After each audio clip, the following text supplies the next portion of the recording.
முத்தழகு நல்லா படுத்து தூங்கிட்டே இருக்காங்க. தூங்கிட்டே இருக்கும்போது பாம்பு கடிக்கிற மாதிரி பூமியை அப்படியே யோசித்து பார்த்து எழுந்து கத்துறாங்க.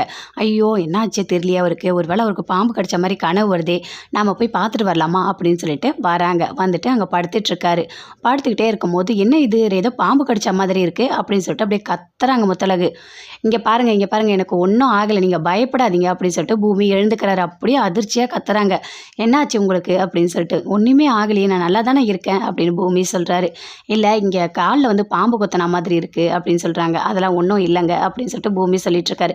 ஆமாம், இந்த டைமுக்கு நீங்கள் வந்திருக்கீங்க, அப்போ உங்களுக்கு என் மேலே அவ்வளோ பாசமாக என்ன அப்படின்னு சொல்லிட்டு பூமி கேட்குறாரு.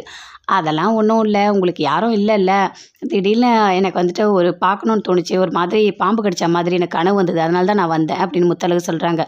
ஓ அப்படியா, சரி சரி சரி, நான் போயிட்டு வரேன் அப்படின்னு சொல்லிட்டு முத்தழகு அங்கேருந்து போகிறாங்க. என்னங்க என் மேலே உங்களுக்கு ரொம்ப தான் பாசம் இல்லை, என்ன உங்களுக்கு ரொம்ப பிடிச்சிருக்கா என்ன அப்படின்னு சொல்லிட்டு கேட்குறாரு. அப்படியே வெக்கப்படுறாங்க முத்தழகு, எதுவுமே பேசவே இல்லை. சரி நான் போயிட்டு வரேன் அப்படின்னு சொல்லிட்டு அங்கேருந்து அப்படியே கிளம்பி போகிறாங்க. பூமி பார்க்குறாரு. பார்த்தோன்னே அப்படியே சிரிச்சுக்கிட்டே போகிறாங்க. திரும்பி திரும்பி திரும்பி பூமியே பார்க்குறாங்க. அப்போ பூமி அப்படியே யோசித்து பார்க்குறாரு. வழி நெடுக்க காட்டும் வழின்னு ஒரு பாட்டு அப்படியே யோசித்து பார்க்குறாரு. அப்படி பார்க்குறாரு. பார்த்துட்டு ரொம்ப சந்தோஷப்படுறாரு.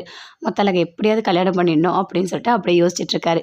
அஞ்சலி வீட்டில் இருக்காங்க. எப்படியாவது வீட்டில் இருக்க எல்லாரோட மனசையும் மாற்றிடணும்.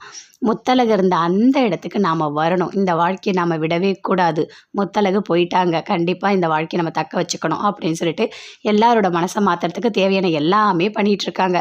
ஆனால் சொர்ணம் யாருமே எதையுமே கண்டுக்கவே இல்லை. இங்கே பாரு அஞ்சலி, நீ எது வேணால் பண்ணிட்டு போ, ஆனால் எங்கள் மனசில் முத்தழகை தவிர வேறு யாருமே கிடையாது.